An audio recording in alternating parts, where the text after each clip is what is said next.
গল্পচুলোকে আজ আমরা কথা বলবো বিরুলিয়া জমিদার বাড়ি নিয়ে। সাথে দেখাবো এই জমিদার বাড়ির ধ্বংসপ্রাপ্ত নিদর্শনগুলো। বিরুলিয়া জমিদার বাড়ি। বিরুলিয়া তুরাগ নদীর তীরবর্তী একটি ছোট্ট কিন্তু ঐতিহাসিক গ্রাম।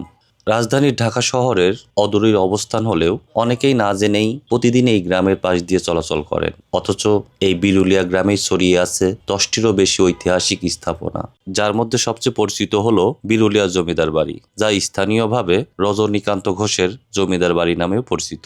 গ্রামের একেবারে শেষ প্রান্তে অবস্থিত এই জমিদার বাড়িটি আজও দাঁড়িয়ে আছে ইতিহাসের এক নীরব সাক্ষী হয়ে। স্থানীয়দের তথ্য অনুযায়ী এই বাড়িটি একসময় নির্মাণ করেছিলেন জমিদার নলিনী মোহন সাহা। পরবর্তীতে মাত্র 8,960 টাকায় চার আনি অর্থের বিনিময়ে জমিদার রজনীকান্ত ঘোষ নলিনী মোহন সাহার কাছ থেকে বাড়িটি ক্রয় করেন। সেই সময়ের প্রেক্ষাপটে এই অর্থের পরিমাণ ছিল অত্যন্ত উল্লেখযোগ্য। এই জমিদার বাড়ির স্থাপনার দিকে তাকালেই বোঝা যায় এটি শুধুমাত্র একটি আবাসিক ভবন ছিল না, এখানে ছিল সদরঘর, বিশ্রামাগার, বিচারঘর, পেয়াদাঘর এবং ঘোড়াশালা। এইসব কক্ষ একসময় জমিদারি শাসন ব্যবস্থার পরিচালনায় গুরুত্বপূর্ণ অংশ ছিল।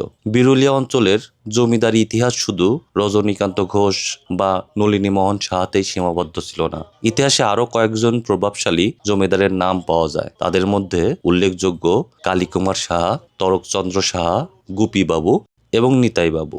এই জমিদাররাও একসময় এই অঞ্চলে শাসন ব্যবস্থা পরিচালনা করতেন এবং বিরুলিয়ার আর্থসামাজিক ও প্রশাসনিক কাজে গুরুত্বপূর্ণ ভূমিকা রেখেছিলেন।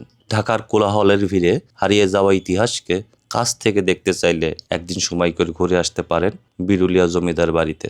ইতিহাস, স্থাপত্য আর নদী পাড়ের শান্ত পরিবেশ সবকিছু একসাথে উপভোগ করার জন্য এটি হতে পারে একটি অসাধারণ স্থান। কিভাবে যাবেন? ঢাকার যে কোনো স্থান থেকে বিরুলিয়া ব্রিজে নেমেই স্থানীয় কাউকে জিজ্ঞাসা করলেই সহজে তারা আপনাকে বিরুলিয়া জমিদার বাড়ির পথ দেখিয়ে দেবে।